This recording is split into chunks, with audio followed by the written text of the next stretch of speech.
स्वागत है आप सबका। कल हमने अकारांत राम शब्द पढ़ा था और उससे बहुत सारे शब्द बनाना भी सीखे थे। आज हम पढ़ रहे हैं इकारांत पुल्लिंग शब्द और उसका नाम है हरि, जिसका अर्थ होता है विष्णु। ऐसे तो हरि के बहुत सारे अर्थ हैं। देखिए ये शब्द है इकारांत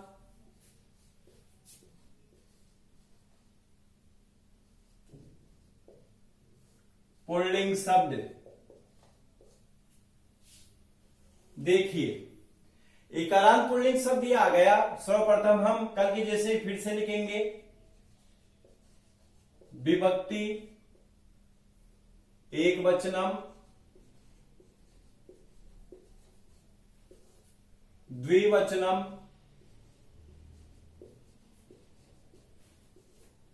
और बहुवचनम।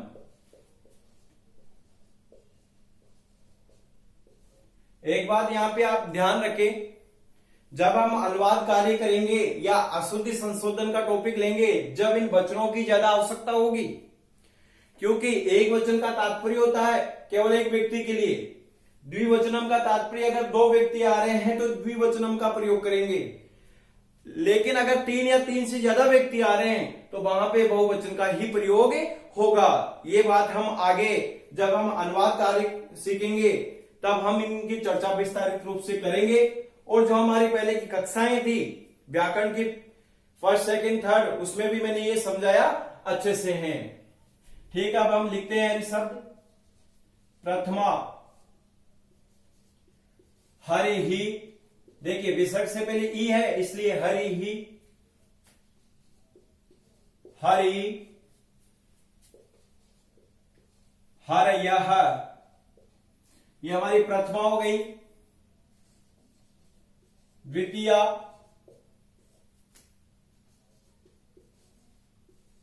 हरिम, हरि, हरि, ये द्वितीया हो गई है। तृतीया, देखिए तृतीया में नहीं है लेकिन न का अण होता है, यहां रूप बनेगा हमारा हरिणा।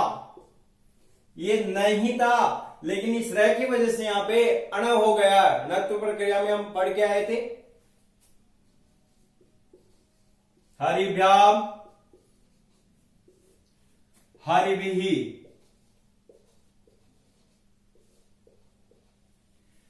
अब देखिए चतुर्थी हरये,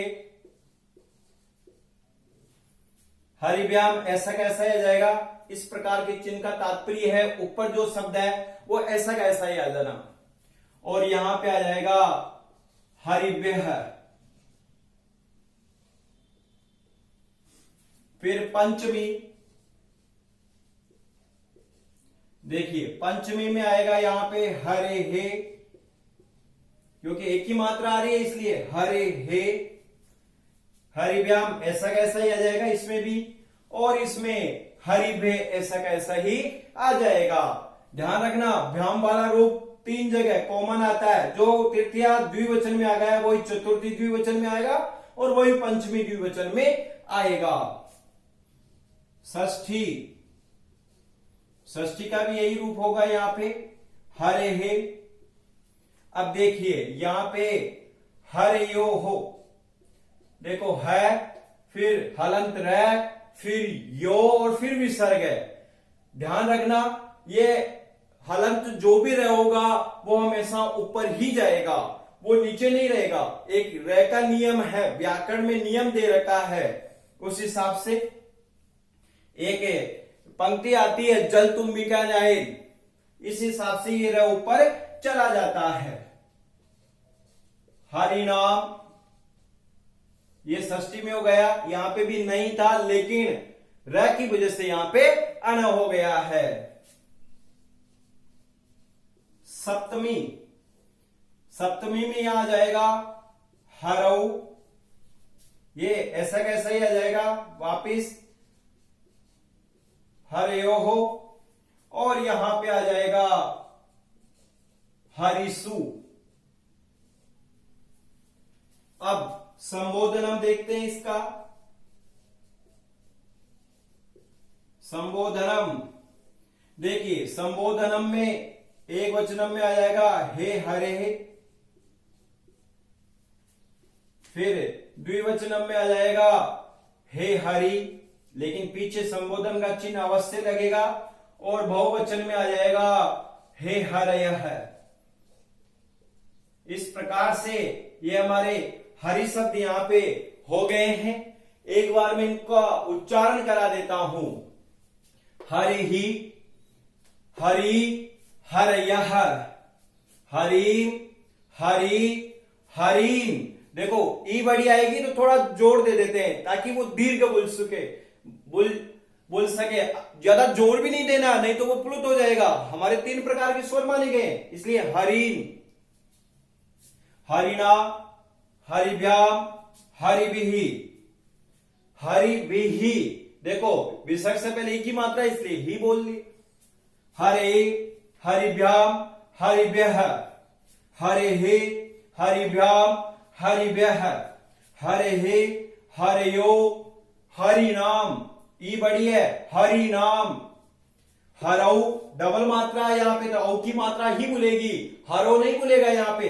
हरऊ, ये ध्यान रखना, ये डबल मात्राएं, इसलिए औ की मात्रा में ही हमें बोलना है। हरऊ, हरयो हो, हरिसु, हे हरे, हे हरि, हे हरयः।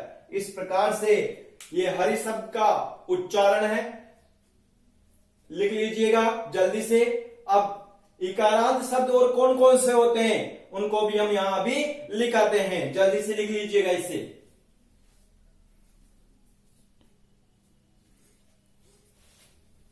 अब देखिए अन्य शब्दों की अब हम यहां चर्चा करते हैं।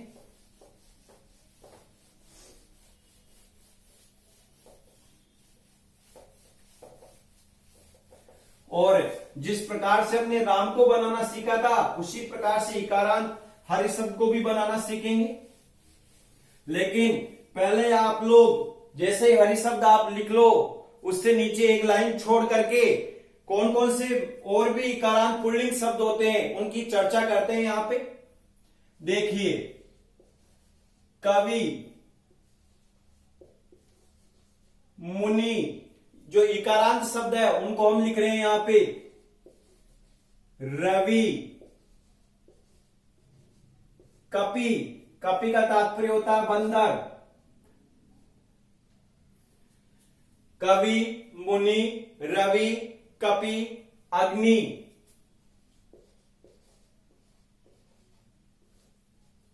गिरि,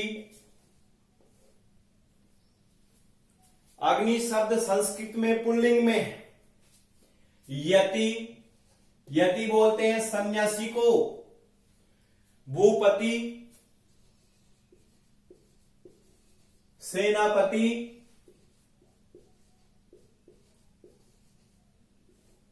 नृपति, प्रजापति। फिर उसके उपरांत अरि, अरि शत्रु को बोला जाता है। फिर अरि के बाद में संधि, संधि शब्द पुल्लिंग है। संस्कृत में संधि शब्द को पुल्लिंग माना गया, इस बात का अवश्य याद रखें। अहि, अहि का अर्थ होता है सर्प, अहि बोलते हैं सर्प को। निधि, निधि का अर्थ हो गया कोष, जिसको बोलते हैं खजाना इत्यादि। इस प्रकार से ये इकारांत के शब्द हमारे यहां पे हो गए हैं। कवि, मुनि, रवि, कपि, अग्नि, गिरि, यति, भूपति, सेनापति, नृपति, प्रजापति, अरि, संधि, अहि, निधि, और भी बहुत सारे शब्द है, वो भी हो सकते हैं। लिख लीजिए इनको। अब देखिए हम अब शब्द बनाना भी देखते हैं कि किस प्रकार से शब्द बनते हैं। हम 2-3 शब्द ले लेते हैं, जैसे इनको ही ले लेते हैं प्रारंभ के। देखिए हरि शब्द की जो पहली लाइन थी, मैं ज्यादा पूरा नहीं बनाऊंगा आज। जिस प्रकार से राम शब्द को हम संपूर्ण विभक्तियों में बना के देखे थे, वैसा पूरा नहीं बनाऊंगा, लेकिन जहां जहां प्रॉब्लम हमें हो सकती है वहां वहां मैं आपको बताऊंगा। फिर आपको रफ नोटबुक में ये 3 शब्द तो हैं, 2-3 शब्द और अभी मैं लिख देता हूं, उनके रूप आपको बनाने हैं, अरी के भी आपको बनाने हैं। और एक शब्द और हम ले लेते हैं, कपि ले लेते हैं, ये रफ नोटबुक में बनाने के हैं सारे के सारे। अब देखिए, पहले हम ये देखें कि बनेंगे कैसे ये शब्द रूप।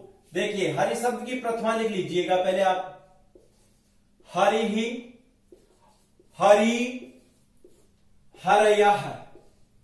अब देखिए ये आया, हम कवि शब्द लेते हैं। अब कवि शब्द को आप बनाओगे यहां पे, तो देखो हरि शब्द आया और फिर विसर्ग लग गए, उसी प्रकार से हमारा भी कवि शब्द आया और विसर्ग लग गए। फिर यहां पे हरि में ई छोटी थी लेकिन द्विवचनम में बड़ी कर दी, दीर्घ ई आ गई यहां पे, तो हम भी यहां पे कवि में ई बड़ी कर देंगे। अब देखो बहुवचनम में क्या हुआ, यहां पे ई की मात्रा को हटा दिया गया और ये विसर्ग कर दिया गया, तो हम भी कवि लिख देंगे। ई की मात्रा हमने भी यहां से हटा दी और ये और विसर्ग कर दिया, कवि। उसी प्रकार से आप मुनि भी ले सकते हैं या रवि भी ले सकते हैं। जैसे रवि शब्द को देखें, ये रवि और ये विसर्ग, यहां पे भी ई बड़ी है तो हमने भी ई बड़ी कर दी, यहां पे ई का लोप करके, ई को हटा करके ये और विसर्ग कर दिया, तो हमने भी यहां पे ई को हटा करके ये और विसर्ग कर दिया, रवय। अब देखिए, ये तो गई हमारी प्रथमा। अब द्वितीय, द्वितीय में क्या आया, हरिम, हरि, ये तो ऐसा कैसा ही आ गया यहां पे, ऐसा कैसा ही आ जाएगा। और यहां बहुवचन में आया हरिम, इस प्रकार से रूप यहां पे आया। अब देखिए, हरिम, हरि और मां आ रहा है, तो ऐसे ही हम कवि और मैं, ऐसे यहां पे रवि और मां आ गया, ये ऐसा कैसा आ गया, यहां पे ई बड़ी कर दिया और न हलंत लगा दिया, तो हम भी क्या करेंगे, कवि की ई बड़ी कर देंगे, न हलंत हो जाएगा। ऐसे ही रवि की ई बड़ी हो जाएगी, न हलंत हो जाएगा। ये सेम ऐसा कैसा बन रहा है। अब देखिए तृतीय में देखिएगा एक बार, तृतीय विभक्ति में किस प्रकार से बन रहा है। देखो तृतीय में बना यहां पे हरिणा, यहां आ गया हरिभ्याम, और यहां पे हो गया ये हरिभिहि। अब देखिए बिल्कुल सिंपल कार्य है, जो जैसे आ रहा वैसे लगाते चलो। हरिणा, अब यहां पे रूप बनेगा कविना। यहां देखो तृतीय में नहीं होता है लेकिन न का अण हुआ, ये ध्यान रखना। तृतीय और षष्ठी दोनों विभक्तियों में अण नहीं होता है, वहां नहीं होता है, लेकिन नृत्य प्रक्रिया जो हम पढ़े थे, री र स के आ जाने से यहाँ पे न को अण हुआ है। तो देखो यहाँ पे कवि में ना तो री था, ना र था, ना स था, इसलिए नहीं रह गया, तो कविना। अब रवि में करेंगे तो यहाँ पे रविणा होगा, क्योंकि यहाँ र आ रहा है, पीछे व आ रहा है, लेकिन वह हमारे नियम जो हम सेकंड नियम लिखे थे णत्व प्रक्रिया में, उसमें ये आ रहा है, इसलिए ये अण हो जाएगा। अब यहाँ हरिव्याम है तो कविभ्याम हो जाएगा, और यहां पे क्या हो जाएगा, रविभ्याम हो जाएगा। उसी प्रकार से हरि के आगे भी और विसर्ग है, तो हम भी कवि के आगे भी और विसर्ग लगा देंगे, रवि के आगे भी और विसर्ग लगा देंगे। ये हमारा ऐसे रूप बन जाएगा। ये तीनों विभक्तियों के रूप हमारे हो गए। अब मैं आपको मुख्य मुख्य जो रूप है उन्हीं की चर्चा करके बता देता हूं, ताकि आप इनको अच्छे से बना सके। कहां कहां हमारी दिक्कत हो सकती है, देखिए चतुर्थी में आपने हरे किया, तो हम भी यहां पे हर, तो कव ई हटा दिया, ये और एक ही मात्रा लगा दी, ऐसे ही रव और एक ही मात्रा लगा दिए। उसी प्रकार से पंचमी, पंचमी में बना हरे हे, इस प्रकार से रूप हमारा बन रहा है। अब देखिए यहां पे क्या हुआ, ई को हटा करके एक ही मात्रा और विसर्ग आ रहा है, तो हम भी क्या करेंगे, ई को हटा दिए, ए की मात्रा और विसर्ग कवे है, ऐसे ही ई को हटा दिए और ए की मात्रा और विसर्ग रवे है बन गया। अब षष्ठी में भी ये का यही बन रहा है, पंचमी और षष्ठी में एक जैसा ही बन रहा है ये तो। लेकिन षष्ठी के द्विवचन में अगर हम बात करें, षष्ठी का द्विवचनम में अगर हम बात करते हैं तो देखिए इस द्विवचनम में क्या बनेगा, यहां आया हर यो हो। अब देखो र हलंत है इसलिए ऊपर चला गया, आपको यहां दिक्कत हो सकती है, यहां पे तो र ऊपर आ रहा। अब आपको कैसे बनाना है, कभी आ रहा है तो है र हलंत है तो हम क्या करेंगे, क और व हलंत कर दिया और यो, बस ध्यान रखना यो ही जुड़ रहा है, ये र तो हलंत है इसलिए ऊपर गया है। इसी प्रकार से दूसरा शब्द था रवि, तो रवि में भी र व हलंत हो गया, रवयो। अब वहां पे तो वड़ी ई करके हमें क्या रूप बनाना है बहुवचनम में, षष्ठी के बहुवचनम में रूप, ये षष्ठी है, षष्ठी विभक्ति। अब देखो षष्ठी के बहुवचनम में जो रूप हमारा बनेगा वो सीधा सीधा ही है। देखो यहां बना हरिनाम, अब हम क्या बना लेंगे, बड़ी ई और नाम। मैंने कहा तृतीया और षष्ठी में अण नहीं है, ये नहीं है, शब्द रूपों में नहीं आता है, उसको अण होता है इस नियम के कारण। और ऐसे ही रवि नाम यहां पे हमारे नियम के अनुसार आ रहा है। उसी प्रकार से आप सप्तमी में बनाइए, सप्तमी में कैसे, यहीं पे देख लेते हैं। सप्तमी में बना हरऊ, अब आपको क्या करना है, ई की मात्रा को हटाया और औ की मात्रा आई तो हम भी ई की मात्रा को हटाए और औ की मात्रा कर दिए कवौ। उसी प्रकार से रवौ ये रूप बन जाएगा। और उसी प्रकार से संबोधन में हे हरे आया तो आप भी ई की मात्रा हटा करके ए लगा दीजिए। इस प्रकार से आप शब्द रूपों का निर्माण कीजिए। लेकिन आज जिस प्रकार से आप शब्द बनाओगे वो मैं अभी बता देता हूं। रफ नोटबुक में पहले कवि शब्द पूरा लिखोगे, फिर मुनि लिखोगे, फिर रवि लिखोगे, फिर अरि लिखोगे, फिर कपि लिखोगे। इन पांचों शब्दों को आप रफ नोटबुक में लिख करके अभ्यास करें। इस हरि शब्द के अनुसार लिखिएगा इनको जल्दी से जल्दी। ये पांचों शब्द आपको बनाने हैं, कवि, मुनि, रवि, अरि और कपि। लिख लीजिएगा, जल्दी से लिखिए इसको।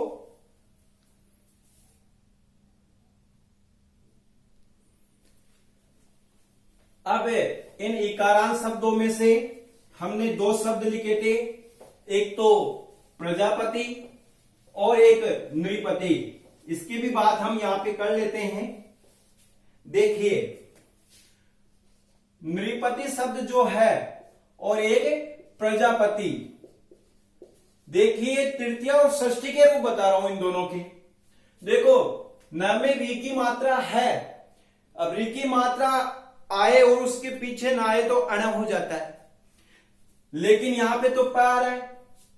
अब तृतीया का रूप क्या बने, क्या तृतीया का रूप या आ रहा तो नृपतिना बने या फिर नृपतिना बने, कौन सा रूप हम बनाए यहां पे, तो ध्यान देवे आप लोग।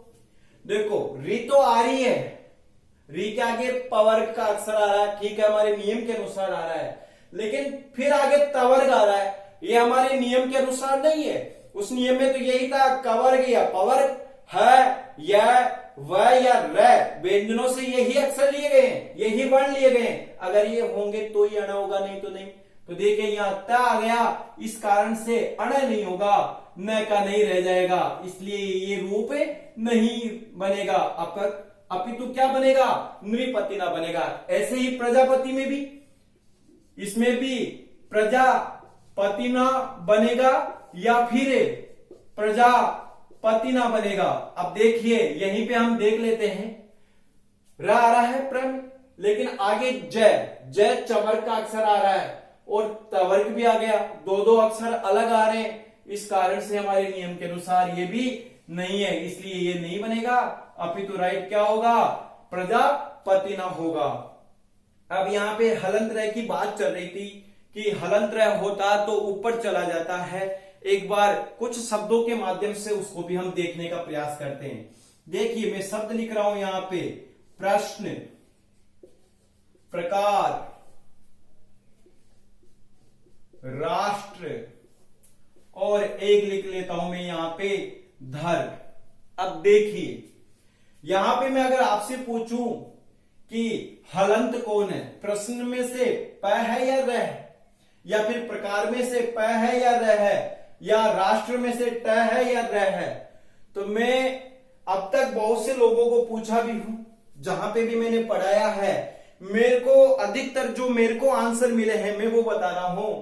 सब यही कहते हैं कि सर र हलंत है, तीनों ही जगह र को हलंत बता देते हैं। और जब मैं यहां पूछता हूं तो यहां पे भी कहते हैं कि र हलंत है। अब देखिए अधिकतर बता रहा हूं मैं, अधिकतर जहां पे मैंने पढ़ाया है, अधिकतर जहां पे भी मैं गया हूं कक्षाएं लेने के लिए, वहां पे मेरे को ये बताया जाता। लेकिन मैं आपको कह देता हूं कि र हलंत होगा तो ऊपर जाएगा। हलंत का तात्पर्य हम अपनी भाषा में बोलते हैं ना, आधार है, वो ऊपर जाएगा। और अगर र हलंत नहीं हुआ तो निश्चित है वो वहीं रहेगा। अब आप कहोगे कि सर ये नीचे क्यों आ रहा है, ये लिपि के अनुसार है। अब देखिए इसके हम पहले ध्वनियों में बांट के देखते हैं प्रश्न को। देखो प र, अब देखो इसमें भी हलन नहीं है तो अ मिला हुआ है, स और न और अ। अब मिलाए तो देखिए प, ये र में अ मिल गया। अगर अपनी भाषा में मिला के देखें तो स और न। क्या अब देखिए हलंत कौन है, प या र? तो यहां पे र पूरा है, अपितु प क्या है, हलंत। देखिए पीछे वाले व्यंजन में ही आपके स्वर मिलेगा, प में थोड़ी मिलेगा यहाँ पे, सॉरी, इसी प्रकार से प में नहीं मिलेगा, अपितु इस र में आकर के मिलेगा। तो ध्यान देना, जहां पे भी र नीचे जिस वर्ण में लगा हुआ है वो वर्ण हलंत है। और अगर आप बोल के भी देख लो, प्रश्न में पहले प बोलेगा और फिर र बोलेगा। अब पीछे वाले व्यंजन में स्वर आपके मिलते हैं, तो इसलिए जो पहला वर्ण बोला जाता है वो तो हलन नहीं होता, लेकिन दूसरा वाला वर्ण हलंत होता है। तो प्रश्न, तो यहाँ पे र पूरा है, प हलंत है। उसी प्रकार से प्रकार, यहाँ पे भी प हलंत है, र पूरा है। उसी प्रकार से राष्ट्र, राष्ट्र में भी ट हलंत है, र पूरा है। एक बार राष्ट्र को भी हम खोल के देख लेते हैं ध्वनियों में। देखिए इसी प्रकार से यह है ध्वनियों में विभक्त। अब देखिए अ किस में मिल रहा है, यहाँ पे र में आपके मिल रहा है, लेकिन एक हमारी लिपि देवनागरी लिपि में ट के साथ अगर र आ रहा है, र पूरा हो आगे ट हलंत हो, तो इस प्रकार से ये लिपि में लिखा जाता है। आप इसको अवश्य ध्यान रखें। और जहां पे भी दो अक्षर आपस में बन रहे हो, जुड़े हुए हो, जैसे एक हमारे समास आता है द्वंद्व समास। अब देखिए द्वंद्व समास में भी अब यहां पे दो दो वर्ण जुड़े हुए आ रहे हैं, एक शब्द आ रहा है उद्दार, तो इन शब्दों में से, या फिर अभी हम वचन भी लिख रहे थे द्विवचनम, देखिए इस प्रकार से शब्द ये आ रहे हैं। अब इन दो दो जहां पे जुड़े हुए शब्द हैं, इनमें से जो पहला वाला बोल रहा है वो तो हलंत है, और जो बाद में बोलता है वो पूरा है। जैसे द्वि, पहले द बोलता है फिर वह बोलता है, तो आप इसका ध्यान रखें। और इस नृपति और प्रजापति में आपसे ये गलती ना हो। ये पांचों शब्द रूप आपको रफ नोटबुक में बनाने हैं। धन्यवाद।